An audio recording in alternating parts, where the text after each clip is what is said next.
What's your opening declaration? I think the more we watch them, the more we just reaffirm that these sides are good in areas that they're good at. We've talked about them all year. It's, if you want to use an analogy, we're into the. If it was a one-day cricket game, we now move into the phase where it's, say, the 20-over mark. You bring on your spinners. Oh, the milking overs. The milking overs.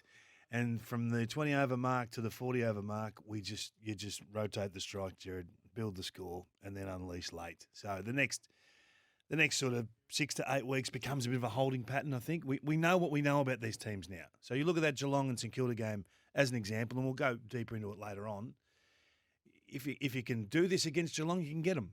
But it's hard to do against them. And if the Saints, conversely, Geelong know how to get the Saints. If you can do this against the Saints, you get them. So everyone's got a flaw, everyone's got a weakness, an avenue. Some are greater than others, but we know them now. I think after 8-9 weeks, you get a really good handle, a really good body of work to sit back and assess. And I think that's where we are right now. All right. The big issue is clearly Essendon turning in that performance on Saturday night and the level of discontent in their community, the despondency that set in watching that game. That was a terrible performance, just as a neutral observer. And to come a week after the spiritually uplifting moment, the question for them was, what would it amount to? And it amounted to nothing. They've become a hard watch, haven't they? Like, I don't know what's happened at Essendon, because it was only about 3 years ago I thought they had the list to win a flag, 3-4 years ago.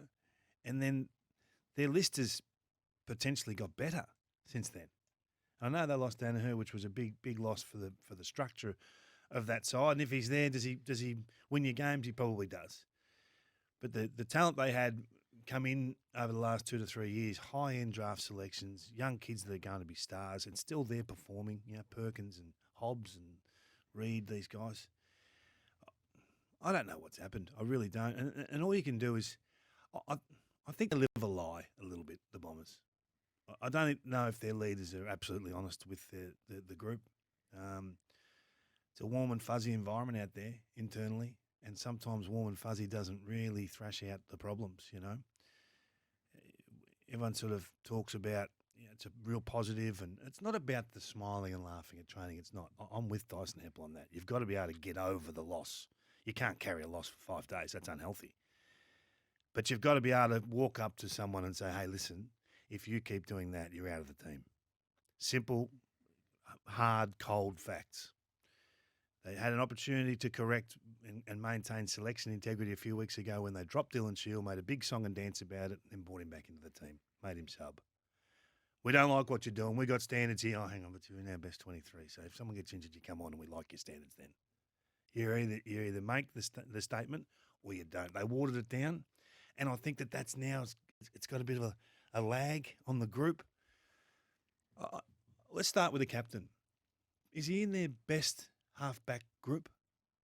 Like, does he have a role in the team at the moment? And Jack Ziebell's in the same conversation. And it's difficult when your captain is not in great form and doesn't really. I mean, where does he sit in terms of the halfback flankers in the competition right now? Would you have him in the top 10 halfback flankers? Probably not. Definitely not. Would you have him in the top 20? Probably not. So he's not damaging by foot. He can't stop a man. He's not a great. He's getting his positioning wrong regularly, and being made look second rate because the ball movement's coming so fast and the midfield not putting any pressure on. Everything is working against him. So I think, well, gee, that's an awkward situation. So how honest are they internally? What does Ben Rutten say to Dyson Heppell? Mate, do they move him to the wing? Do they reset him in the midfield? Do they say, gee, we don't know where you are, mate? And I know it's his 200th game on the weekend. We were never going to do this prior to his 200th, but let's call a spade a spade. What is his best position for Essendon right now? No one's got the answer. But they're the sort of conversations you need to have. And I said the same thing about Jack Ziebell. Would Jack Ziebell be getting a game at any of the top 8 teams? Any of them? And where would he be playing? Because he went forward 5 weeks ago against the Swans and kicked 5 goals. But they said he could no longer be a forward at the start of the year, or the start of last year when he went back. So now they return back to something they know is probably not going to work long term, and now you're stuck. What do you do now? Move him down back again? Hardly influencing games. So when your captain is not influencing, you're in a world of pain. That's the truth. Yep. But are they honest enough at Essendon to sit down and talk facts and sense and have those hard conversations? I don't think they are. Do they lack any air of ruthlessness? Do you buy into that part of the conversation? You know what? I reckon what Matthew Lloyd said on Sunday on the Footy Show was as good as I've heard for a long time. And he said it with passion, and he was challenged on what he said, and I sat back and thought, that is 100% right. They needed a statement.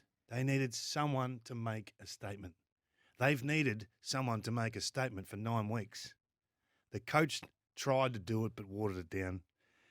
No one did it in game when they were challenged physically and Merritt was bowled over. Dylan Shiel accepted what Luke Parker said to him and did to him and belittled him really in the football world. Luke Parker knew what he was doing. Do you reckon Luke Parker thinks for a moment that's not going to be shown on national television for all of us to talk about? After, 10 years in the game? He knows where the cameras are. That was his little statement. And they accepted it. They wore it. No one made a statement. So I agree with Matthew Lloyd. Yeah, I was the same, I must confess. I'm probably not drawn to that normally. But when he said it, I thought, yeah, actually, that's really hard to disagree with. Put yourself in that position, and Jerry. coming from a true Essendon place. So I thought that he was able to morph himself into that. Yeah. He's lived probably these moments. Yeah, I was with you on that. You be Dylan Shiel for a moment and have that player basically putting you on the radar for the world to look at and to critique. So when that comes in, says, did he duck his head? Where did he duck? Let's go back and have a look at the vision. Let's find that moment where he ducked his head. He must have ducked his head. And we all did it. We all went looking, and you couldn't find it anywhere. So it was a great stooge by Luke Parker, and it got the response. It definitely did. But Dylan Shiel would have felt one out. Not one person come to help. No one flew the flag for their own. I found that really weird. Yep. Wouldn't happen to the good teams. No way. You go after Petrarca, you got Gawn and Oliver and Viney coming at you. You go after Cam Rayner, you have the whole world come at you from the Brisbane Lions point of view. Wouldn't happen. So what do you think the path for them is? So they're 2-7. They look utterly cast. They've got this really strange set of feature games coming up, which is almost a disaster for them. Like, to be thrust into centre stage soon enough on Friday nights is if they're still failing in such a way, like they're not hiding anyway. But when you get thrust into that environment, that the scrutiny is going to be utterly ferocious from here on, like it is now, and rightfully so. I agree with that, rightfully so. But it's only likely to get more intense. So do you think that's a bad thing? It's a bad thing if they can't. So they look lost. They got the circuit breaker response on which to build, and then they went back to being, that's their worst performance of the year. And they've had some signature horror performances. Yeah. That was the worst of them coming right off that. So that worries me enormously. So you talk about living a lie. Okay, so we put everything into the game before, and they get the alibis, they get the right team at the right time. Hawthorn aren't running the game out. All over the top. You say all the right things. You look like you've made, and then it's gone. Like there wasn't a remnant of the previous Saturday night to the next Saturday night. That's troubling. Yeah. And last week, so let's not confuse this. Last week we were proud of the way that Ben Rutten coached and said, no, we're not going to just stack the back line. We're going to stick true to our offense, and we're going to attack, and we're going to run and gun, and all those things that we wanted to see from them this year, they reverted back to, or they made change. So now where do you go to is the tough point. I think you've got to start, and again, they've lost selection integrity. That's gone. So let's not talk about dropping players and doing that sort of stuff, because that they've lost that lever, okay? They've lost the shock factor to the group with that. So I think you've got to prioritise your positions. So don't reward guys that are not prepared to two-way run and put pressure on with midfield minutes, and go past them. So if McGrath's not prepared to run a gun, well, you play half-back flank. You're not ready to be a midfielder for us. If Darcy Parish doesn't want to tackle and wants to run around and get 40, look, not for us. You go to a half-forward flank and get them out of those roles before the younger players see that as the way forward. Hobbs is watching everything they're doing. Perkins is watching everything these guys are doing. So you have to stop this bleeding into the next group. Otherwise, you've got another decade of this. And the ultimate circuit breaker is to change the message, to change the man at the top. And we're not into that. We're not cheering for that. You said last week he's got to get the job right rather than fight for his job. I agree with that. So I think the only way to do that is to prioritise positions on the ground and reward those that are prepared to play the right way for this coach. So I think that was the best moment of the weekend for me. The goal, and we know what it represents, but Charlie Curnow, not just that he was the first to Docherty, but he ended up falling over. So exuberant were they in the celebration. Charlie Curnow's on the ground in the aftermath. Fantastic. It's just a great environment at the moment, isn't it? When you're winning games of football and everything's working, and the little emotional hooks that really get us all going there, to see him a couple of weeks back with Ben Cunnington was a real tug at the heart, and then to see him playing good football. Yeah. He's playing some good football. That's a leader that we should be talking about. Follow me, I'm not the best player here out on the ground, but I'm going to give you everything I've got. He did flush that. He did flush that ball too. Gee whiz. And I think the worst bit, so if you haven't seen Liam Ryan's hit on Jake Bowie, this is the exact action. So Bowie, head over the ball. Liam Ryan, no regard for Bowie whatsoever, bumps him in the head. Has to be multiple weeks. That's an awful action from Ryan. Pass the footy, by a metre. These guys know exactly where the football's going to be when they arrive. He steps past the football to hit this guy in the head. It's as simple as that. And we'll talk about this again next week, Gerard, because you know what? We're not changing behaviour. Totally avoidable. There have been some that have been borderline in recent times. This is cut and dry, multiple weeks required for Liam Ryan. We're in the means test with David King. Let's do preliminary final integrity. We're going to promote it up the order because the St Kilda Geelong game was so good and is so rich with the source material here. This was a cracking game, and everyone will want to talk Geelong down because they lost, and St Kilda up because they won. Let's just share it. Let's just split it. Let's just say that forget the winning and the losing for a sec, and just look at the game. St Kilda were able to break down Geelong in a short space of time. Call it 30% of the game. And in that 30%, they smashed them. They got it all on the scoreboard. Well done. They bypassed the intercept players. They played with dare. They carried the ball a bit deeper.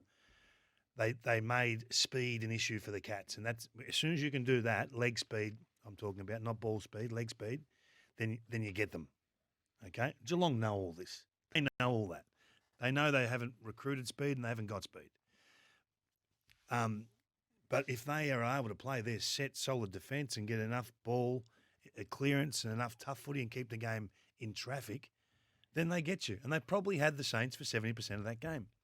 But they end up getting rolled. It's a 10-point margin.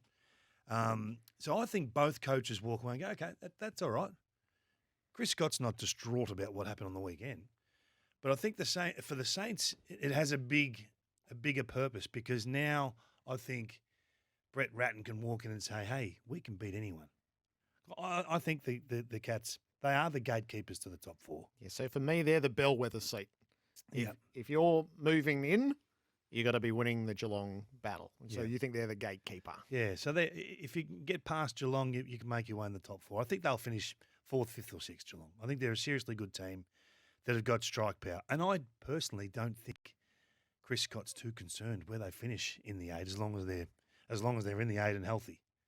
That's all they're worried about this year. They've done the other path of trying to finish top and try and run the table and see where it takes you, and it hasn't worked. So I think that they've loaded up to be more offensively geared, more daring. There's a different level of risk now with the Cats, and there's some teething issues along the way. So I think this next, even though we're saying it's they've brought the spinners on, it's over 25, Gerard, or over 20's just started.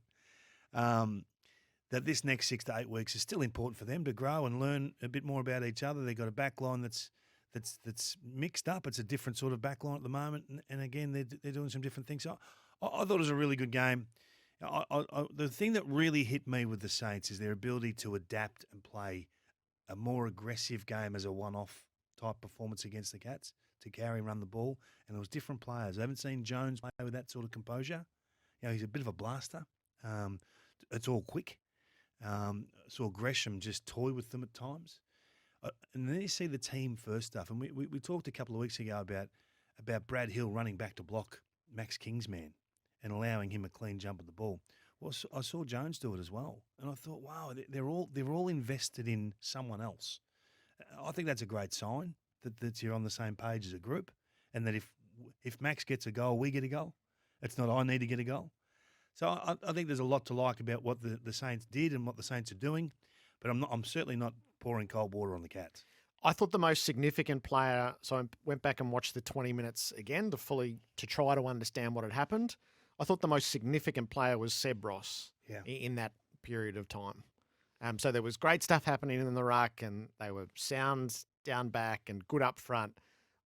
Just Ross's explosiveness when he got the footy exposed a few, and on numerous occasions in that sweep set them up. Yeah, a lot of their scoring come from stoppage. So their ability to hit to advantage and then exit pure was a feature, no doubt. But from that moment onwards, that you've got to make sure you don't turn the ball over. So it'll read as scores from stoppage, right? It'll read as damage from stoppage. And this is where numbers can lie to you. Because normally that next possession is under pressure, and then it turns over, Cats win it back, and then Cats score from turnover. Despite the fact you've won the clearance, they score from turnover. Well, they didn't do that. So when you read it, it reads Cats 60 points to 30 from stoppage. You go, they must have just hit, been pure and just got on the scoreboard, perfect plays. But when you look deeper into it and you go into Geelong only scoring 37 points from turnover, you say, well, they didn't give it back to them. And that's the key with Geelong. We've seen many different approaches. We've seen the chip mark build the ball slowly, which was a little bit boring, a little bit tedious, and it gave them more time to set up. So you see Stewart behind the ball, you see Duncan behind the ball, you see Blitzarves rolling back, you see the ruckman down the line. They didn't do that. So I think there's a level of maturity about this win that says we're just not giving the ball back. So don't just fall into the stoppage numbers. It's about denying the Cats what they want. It was a great win. Preliminary final integrity. We run that over St Kilda and Geelong. The curiosity is really obviously Gold Coast, I think. So at 2 and 5, they were more than precariously placed, and Stuart Dew's job is being talked about as being in somebody else's hands. These 2 wins back-to-back for what they represent, for the quality opposition, for the manner that they were done, are the 2 most significant wins of Stuart Dew's coaching tenure. It gives them 4 and 5 with this delicious match coming against the Bulldogs in Ballarat, and then they've got top-end games against Hawthorn and North Melbourne. The top 6 as it stands now, they only have 1 match against that top 6 for the rest of the year. That's the Lions in the return bout. They have to have their best season. 10 and 12 is the marker that Guy McKenna set and got sacked on the back of it.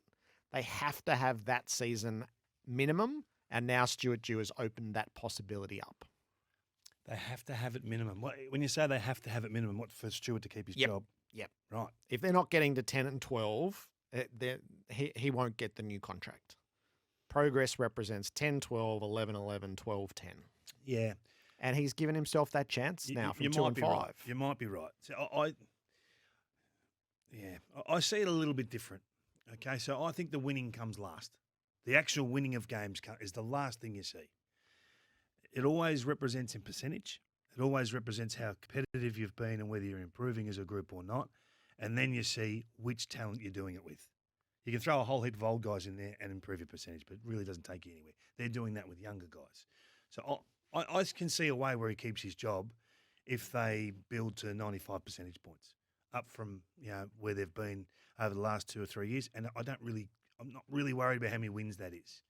I think he's doing a great job. We've talked a lot about Stuart. We have. And we've The 2 and supported him. 5 was the 2 and 5 was a better 2 and 5 than it had been previously. It's Yeah. just that the maths were awful. They were. But you Sydney could see and it, couldn't you? Sydney, excellent strategically made progress, and then a wet weather that required ferocious commitments against the hot team of the comp bar Melbourne.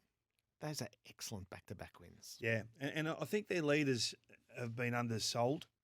Jared Witts is having a big year, big impact, playing like a big man. We've talked about him last week. Tuke Miller, everyone's talked about over the last couple of seasons. He's gone to the next level again. He's actually bringing damage to his game now. A few weeks ago, I said, I'm not sure where, he's getting 35 touches and 4 score involvements. Like, what's that? And you see him on the weekend, and it's a different version of him. Isaac Rankin Isaac Rankin had 11 score involvements. They only scored 19 times. He was involved in 11 of them. Like, he was everywhere. It wasn't brilliant play. It was just pressure. And I just said it was the best small forward pressure game I've seen for the year. And there's some benchmarks out there. We talk a lot about Cozzy Pickett. We talk a lot about what Maurice Reilly's doing at the moment at the Tigers. So to see him just set that stand, I thought, wow, the penny's dropped for this guy. It's not about getting disposals as such. And the players they brought in, like Marby or Chol, has slotted in perfectly up there. He kicked 4 goals, and they were 4 crumbing-type secondary opportunity goals. They weren't the pack marks. Kaz Bolt's playing a role. They're doing all this without Ben King. So I think he's doing a really solid job, Stuart Dew. And I would be, and everyone says, throw Clarkson and it'll do this and it'll do that. No one's invested in the playing group like Stuart Dew has. They have a great relationship with their senior coach up there. So personally, I wouldn't be rocking the boat. I'd just be rolling on and continue to improve and continue to drive the standards.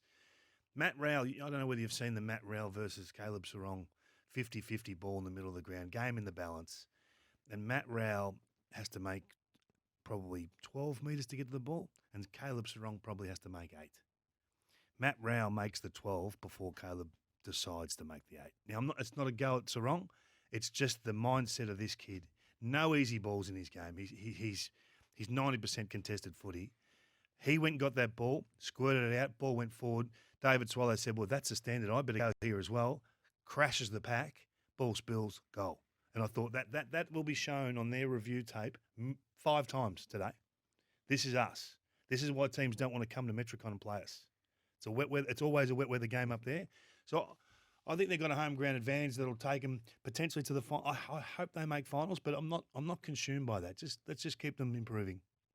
Anything come off Fremantle, or were they due that performance? So they were going for 7 in a row. I think other than Melbourne, 5 in a row is going to be a big moment for any team. They ticked through a lot. Any gloss come off? No, and Fremantle supporters are hard on me for being hard on them. Okay, and the reason why I am, Gerard, is I'm not a believer in saving your defensive numbers by maintaining possession, and that's how they play. They chip the ball around down back, really safe, get centre forward. Play, then hit power band, play with speed, get the ball in the forward line.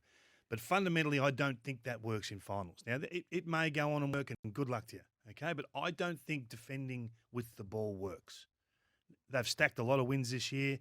I think the health and safety protocols have a lag period. These guys, they had half a dozen guys return to the team. They're not their best version of themselves this week.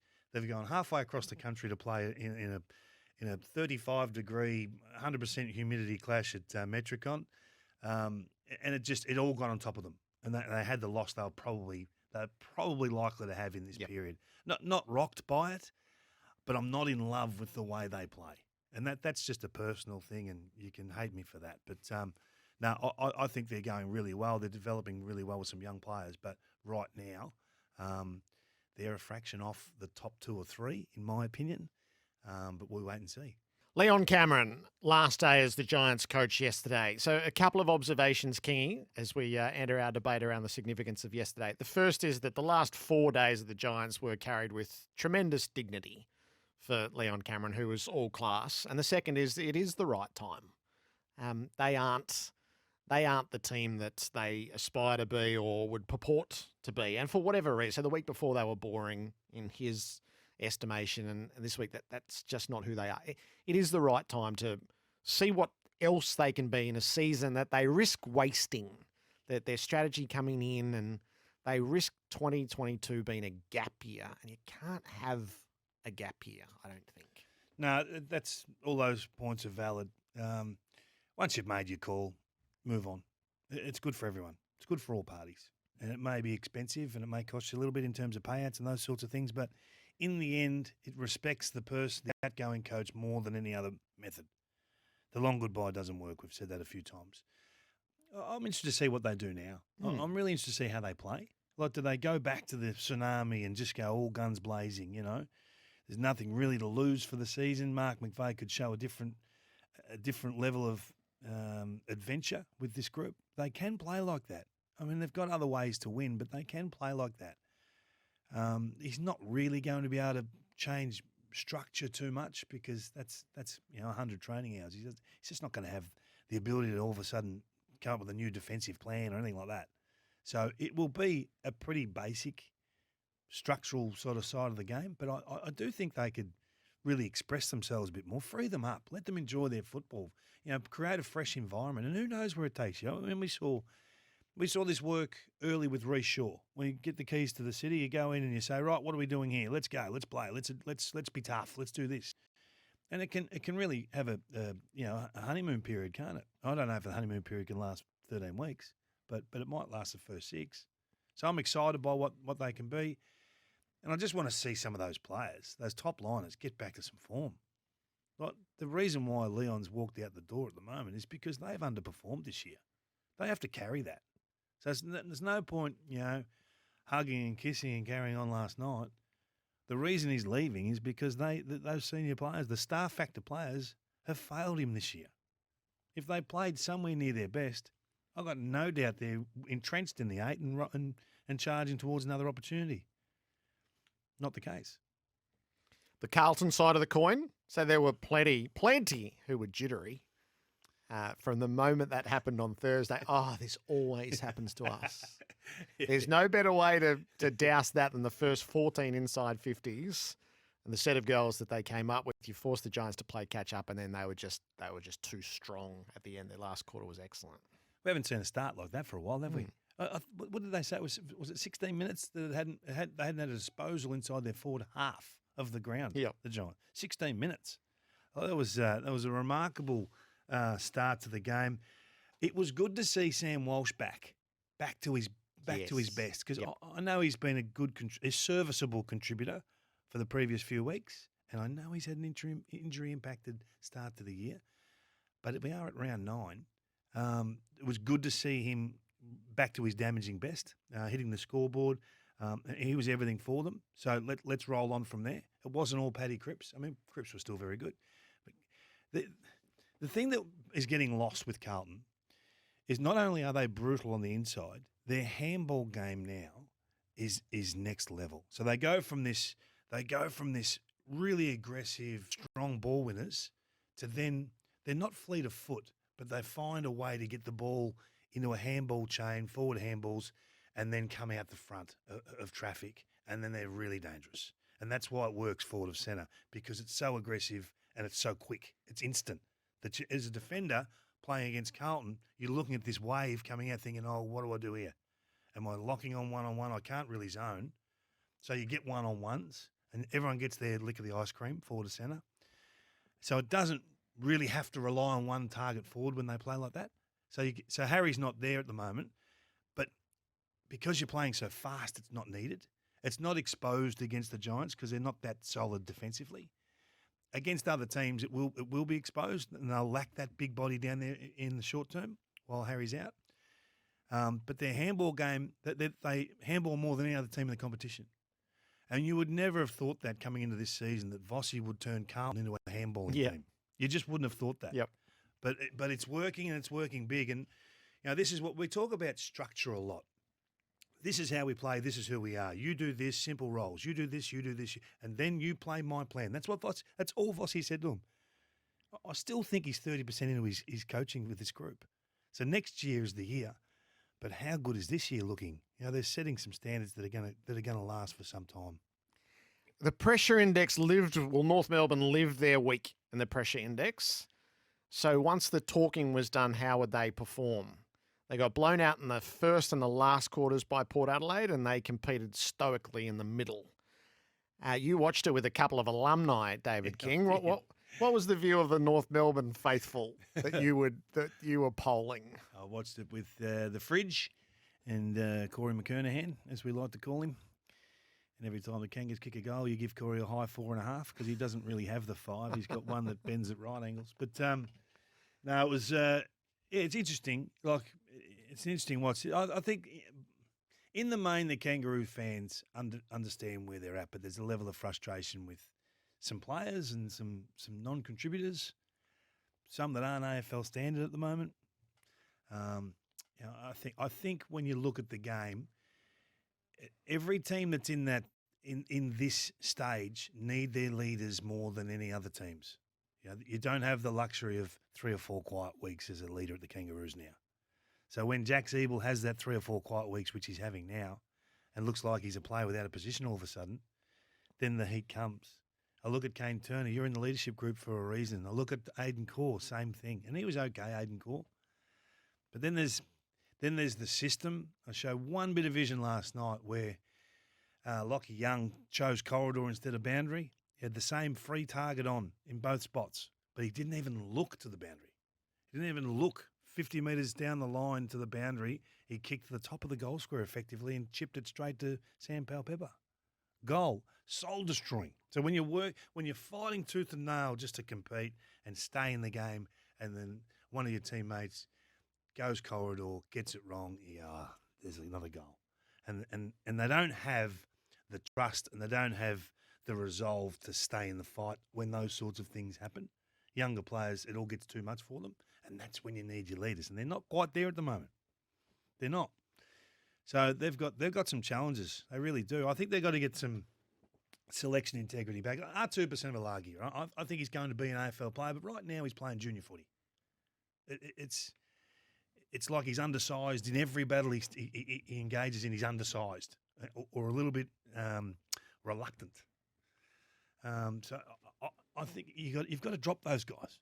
Jaden Stevenson, a little bit timid at the moment. Hey, we like you. We think you can play.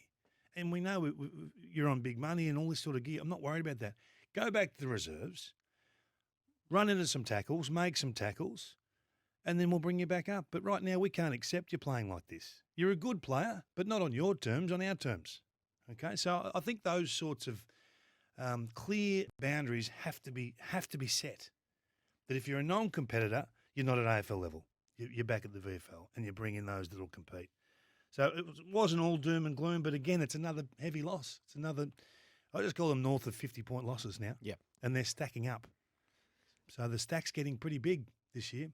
I think that's, of the 8 losses, 6 of north of 50 points. Port Adelaide will be a bigger part of next week's means test. They've picked off their 4 wins to get to 4 and 5, and they get the right game at the right time, I think.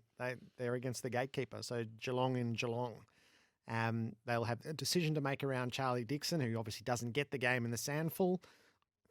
Will he play there? And they leave the 3 who are now all in good form to do it. So just as I say, they'll be a bigger part of next week's means test, but just a quick word on Port. No, good to see Ollie good to see Ollie Wines do what he did, racking up plenty of possession, a lot of tough stuff. Their forward line lit up. I mean, Marshall and Georgiades, they were really good targets for them on the weekend.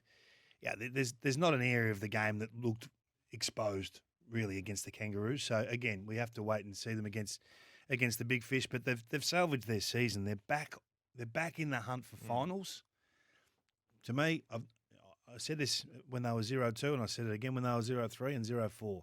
It'll be a long road back to finals, but when you start like that, you can't win it. You just can't win it. We've seen it before. I went through the numbers. 3 teams have started like that over the last decade. And won first week of finals but can't get through week 2. It just becomes such a long run at it that it's almost a final every week for 10 weeks. Yep. It gets you. I've got to. So we do what they got right. I notice. You're umpiring. That was the most insipid blowing of a whistle that's ever been recorded. A bit timid early. A little bit timid. Well, I confess this. The first contest right? Will I confess this? I like the start already. I half blew the whistle and then called play on. It was a terrible start. And then the first holding the ball that came along, when I ran from the contest, I could hear the murmurings in the background. Oh. Yeah, I got that wrong too. I was worried. I saw the vision. I was worried about you in that green get-up. I thought he's, gee whiz. In the lime. So they got that right and they got that wrong. But I would like to ask you, are they getting this right or are they getting this wrong? That is Matthew Nicks and his selection. So fitting in line with your integrity of selection, particularly the Reilly O'Brien dropping for the weekend. Against the Lions, they get mauled in the ruck, and Matthew Nicks is playing the long game. Is he getting it right or getting it wrong? Getting it 100% right. I knew you'd say that. Yeah. Well, what's the value of a ruck hit out? Seriously. What is the value of a hit out? There's more hits to disadvantage than there are hits to advantage. You'll have the ruck union on you in no time. Well, we're using Batty Cripps in there now. Well, so let's have a closer look at the game, okay? So hit-outs, just work with me for a sec. Hit-outs, 59-34 in favour of Brisbane and the big Oscar McInerney was everywhere. So first possession, so tapping it to a teammate, which is the skill they keep telling me. First possession, 51-41. So it goes from a 25 gap down to a 10 gap in first possession. And then that's classic Western Bulldogs. That's what they have to fight every week with a ruckman that doesn't win taps. And then track that back to effective clearances. So they know they're going to lose the tap. So that's a great starting point. You're better off knowing you're going to lose them than have the risk of winning them and the risk of losing them because you're not sure whether you're attacking or defending. Okay, so they knew they were going to lose them. So in the end, the gap of clearance is only 3. So for all the ruck dominance in the world, clearance is 45-42. So I think we at times overvalue the absolute hit out. But when you talk Jared Witts, his ability to create scores in the forward 50 and the forward half of the ground is the best in the comp. That's what I'm looking at. Guys that actually create scores from their hit-outs.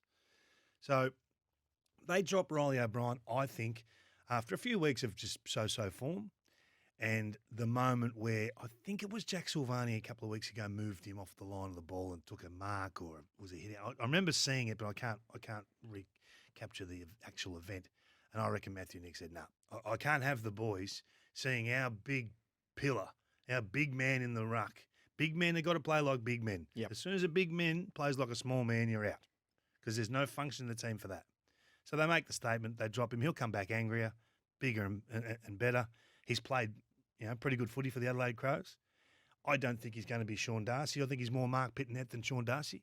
But Mark Pittonet's still a pretty good player. Yep. So he's got a function to play, but on Adelaide's terms. All right. But a few in the bucket have they got that right. So the Bulldogs midfield, Oh, yeah. first time this year, they've looked like the Bulldogs midfield. And got still a lot of growth. Bailey Smith, I just put Chris Judd and Bailey Smith together for a couple of weeks and make him a different player. He's getting 40 touches a week and he just needs some finishing touches, some more aggression, and he'll start absolutely dominating this competition. And they're back. They're hungry again. Jackson McRae's had a fantastic year. His ability to win ball in tight and get it to the outside. Libba was back. That's Libba to me. They've mucked around with Libba all year. Half forward, a little bit of this, a little bit of that. Just put him around the action. Crank him up, let him go. They're back the Dogs midfield. And okay, people say, it's one performance. It was a soft kill, blah, blah, blah. You still have to see it. And the way they take it, I think it was plus 16 clearances, plus 40 contested possessions, plus 100 on the outside. So once they get to the outside, They're gone. And that's them, plus 25 inside 50s. They just keep knocking it in there and knocking it in there until they break you. And if they can play like that, they can beat anyone. So just do that again against the Suns on Saturday, who are in good form. That's in Ballarat. Yeah. So I just want to.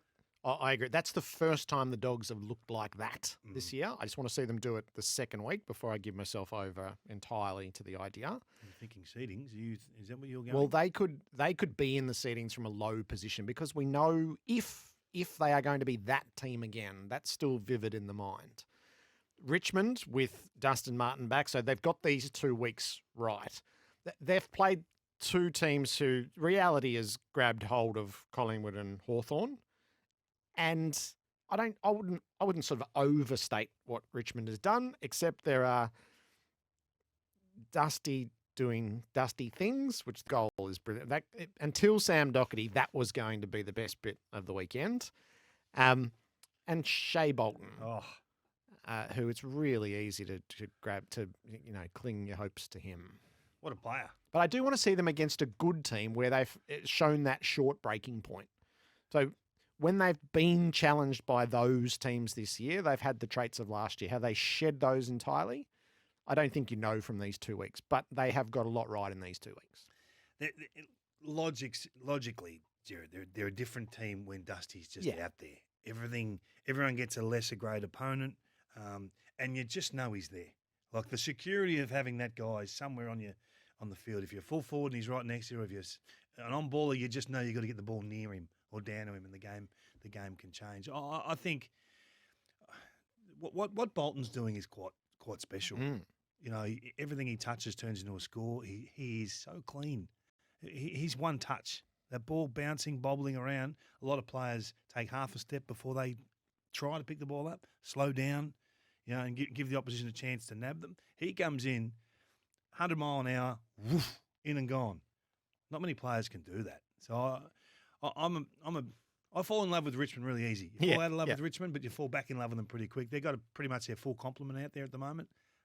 So I think they've got a couple of scalps in it. It'll be a fantastic game this Saturday night. The Bombers have ran into Richmond at the wrong time. Yes. It's not who you play, it's when you play them, Gerard. Yep. And that Sydney's the other team. They got that opportunity right. So they knew that Essendon didn't have the core strength to match their weakness, and they did as they pleased with them. So I'm going to hold on Sydney until Friday night against Carlton, but they got that game exactly right. Yeah, I thought Sydney's win was a bit better than that. I really thought that I've been waiting for this midfield to show us, and they don't have to show us anything, but I'm waiting for them to put a performance up in lights, that they are tough enough. Rowbottom, that's the toughest game he's played for the year. Warner, the same. Parker, when Parker's in that sort of mood, he's a top 10 player, top 5 player in our competition, but he hasn't been in that sort of mood for a while. And I talked about Warner. So there's a lot to like about Sydney and their midfield. I talked about Sweet Feet Goulden last night. When he kicks the ball, it is just pure. And their forward line works. Papley back into that lineup is the energy they need. So there's a lot happening at Sydney that's really exciting. I don't know whether we're a year ahead of time for the Swans. I feel like next year was always the year they targeted. But we wait and see. They've got a couple of big scalps in them. I'm just not sure whether that's in a finals campaign or just on the way home and away. Every means test culminates with the Seedings. For Red Energy, moving house, call local energy retailer Red Energy. I think Red Energy got the right moving. We like to fling the Seedings around if you haven't always followed along. Sometimes we do that in the ad break just before we're going to commit ourselves. I give you a prediction. Red Energy will jump off within the next 6 weeks. I think they love the idea. Righto. Let's start at the top. Can I? Yeah, let's do it that way. One. Well, let's just say Melbourne and Brisbane in that order will not move until round 15. Yep. Until they play. At the G, Thursday night. If Brisbane roll Melbourne, they'll replace them. And if not, that'll probably stay like that for the rest of the year. Yep. 1 Melbourne, 2 Brisbane. Now, this is the fun. This is where it gets good. Now, what have you done? We've got logic here. How have you done this? So I moved Carlton in last week purely because I just love watching them so much. So they were at 4. I'm moving them to 3. I thought that was an excellent performance yesterday to stare down what was an awkward fixture. Their injury toll is clearly going to worry, and I suspect they peak at 3 and then recede. But just for the time being, I'm sitting Carlton at 3. You're a little bit of the she loves me not. Yeah, style. yeah. You're up and down. They'll get tossed out quickly enough. The last 3 weeks they've beaten North Melbourne, Adelaide, and the Giants. Yeah, they're padding their wins. Yes, that's one way of looking at it.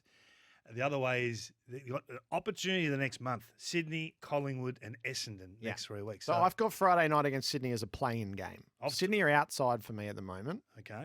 Who have you got at 3? The Saints. I think St Kilda have got some real weapons. I thought they were 2 or 3 drafts away at the start of the year.